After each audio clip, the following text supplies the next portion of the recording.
Chris Pownley, welcome to The Beat Goes On. Lovely to be here. Lovely to be here. Can I say this, Chris? I heard you sing at a recent event, and you sang an Elvis song, and I know you've got the glasses there. I did a bit of a method actor. And I said to myself, that man has got a beautiful voice. He's got to come on The Beat Goes On and sing for our Babyboomer audience throughout New Zealand. And it wasn't long before you're sitting on the couch. Here I am. Exactly that. Now, we're going to start at the beginning because you're a young man, 39, oh gosh. 39, coming 39 this year. Yeah. Time is fast. Where's it all gone, Chris? Well, boy, it has scooted by very fast, you know, and I started out singing when I was about 8 years old.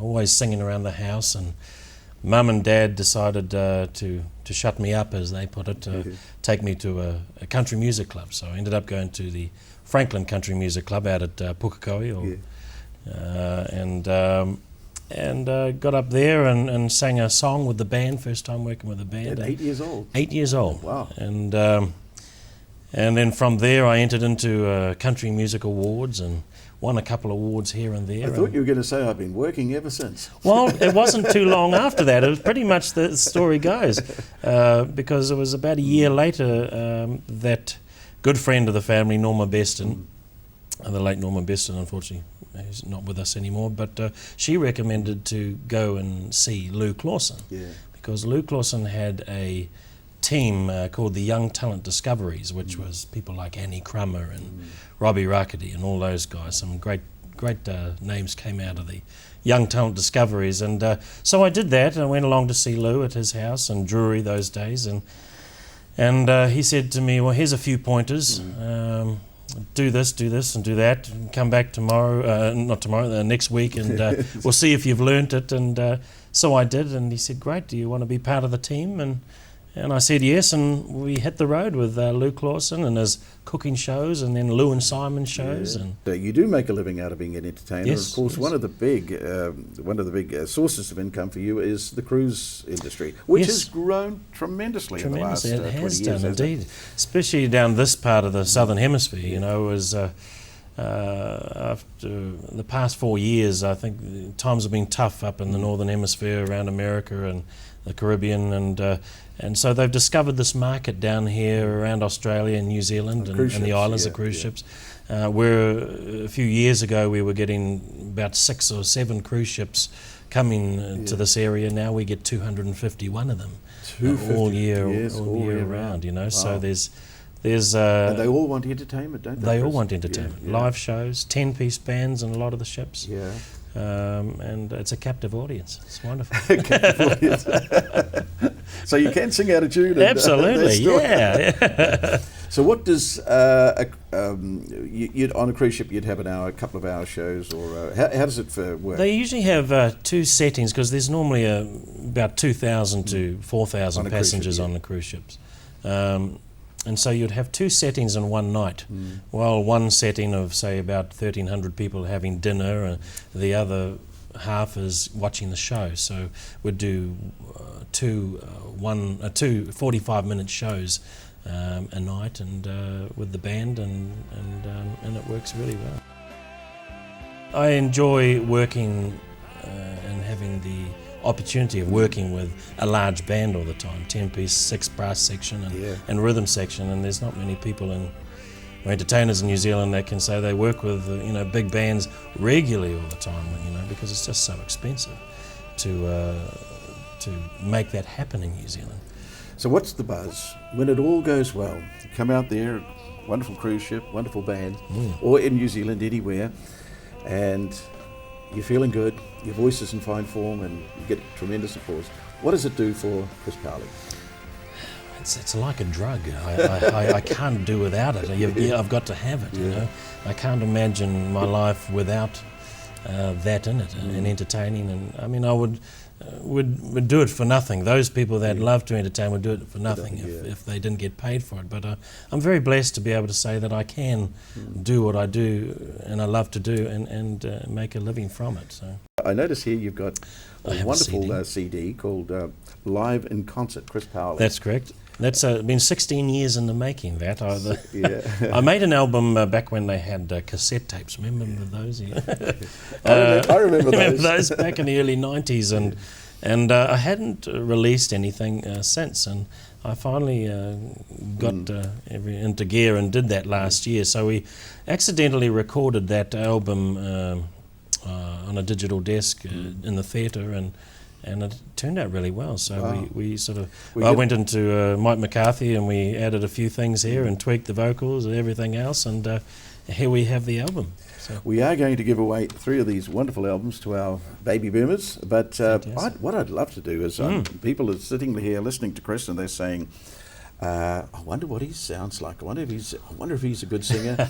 I have heard you, and I thought you were great doing an Elvis song. Are you lonesome Elvis? tonight? Yes. Well, Elvis plays a part in my. Is there any chance that we might be able to twist your arm, persuade you to just sing a little bit just of that a little song? bit. So it just so happens I happen to have a prop here because I'm a bit of a method actor myself, and since you asked for Elvis, I have to get mentally prepared.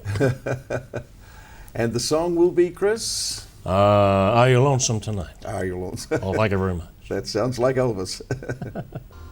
Are you lonesome tonight?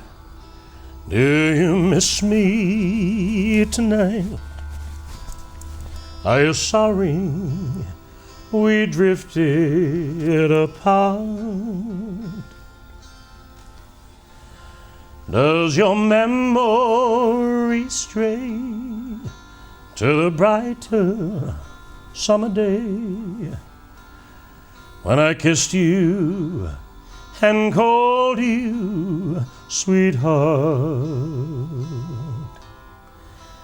Do the chairs in your parlor seem empty and bare?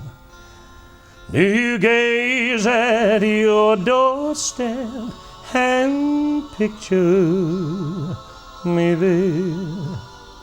Is your heart filled with pain? Shall I come back again? Tell me, dear, are you lonesome tonight?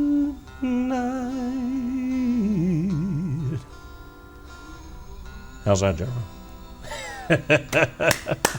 Well, thank you very much. Wonderful. Thank you, Chris. Thank you very much. Thank you. And give us a look at those glasses. They're wonderful, aren't they? Look, do you think I could do an Elvis impression one day? I think so. Do I need put the glasses on, watch the transition. A bit more like Kojak, I reckon, than Elvis. So you wow the audiences with those wonderful songs. And yeah, Elvis always goes down a treat, you know. It's there's a section of the show where I work with another entertainer, great entertainer, Chet O'Connell, and during that time we yell out to the audience to say any famous New Zealand over the last 40, 50 years. Can be a duo, can be a trio, anything you like, but they have to be a famous New Zealand entertainer. And you see the first person someone yells out is Elvis, Elvis. It's like, where did Elvis live in New Zealand? But we do one anyway for as Elvis, and of course all the. Who would be the most famous New Zealand entertainer that is yelled out? If you look back over the. It would have to be obviously Sir Howard Morrison. Yes, exactly. Dame Kiri Takano was always a challenge for me, but I jumped up there in the falsetto and have some fun with it, and. Yeah, so everyone gets yelled out, you know. And there was one moment where we had Alison Durbin. Somebody yelled out Alison Durbin, and I have loved me a man. I have loved me a man, and Chet and I looked at each other, and I said, "Oh, you're going to have to do this one, Doy." And one of those moments, you know, where you can't stop laughing and you get the giggles.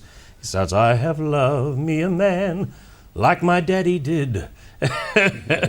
And both of us just lost it and couldn't stop. I had to leave the stage, come back again to, you know, gain composure. But yeah, we're going to give away the CD. Yes. Haven't forgotten. Cool. After hearing you sing so wonderfully well, I know everybody will be rushing to their computers to enter the competition. Well, there's some wonderful songs on there too. You know, not just, there's an Elvis song on there. Before we do that, where can people see Chris Powley in New Zealand? Where's your next engagement? Actually, we're over the next 6 months. Next 6 months. I'm working a lot with the Howie Morrison Trio. Yeah. And of course that's Howard's son, Howard Jr., myself, and former Lotto presenter Russell Harrison. And we travel with a live band, and we're going around all the RSAs and COSI clubs and chartered clubs at the moment. And so we were in Tokoroa on the weekend with the Howie Morrison Trio. Wonderful show there, those are that saw it. But if you'd like to catch the next show, there's many coming up. Check out the website, or we're out there with that show and the Chris and Chet show and my own show, and of course the cruise ships. If you're into cruising, you might catch me there on the line.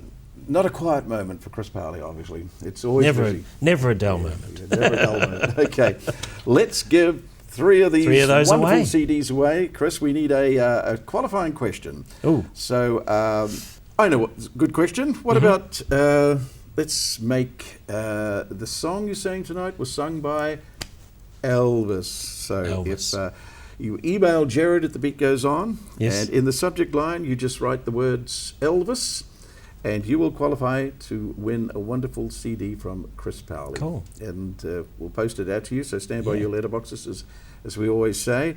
So happy you came in, Chris. My pleasure, Gerard. We're going to see you more in the future. I hope You're so. a man of the future. Thank you very much. Thanks, Chris. Bye. Cheers, bye.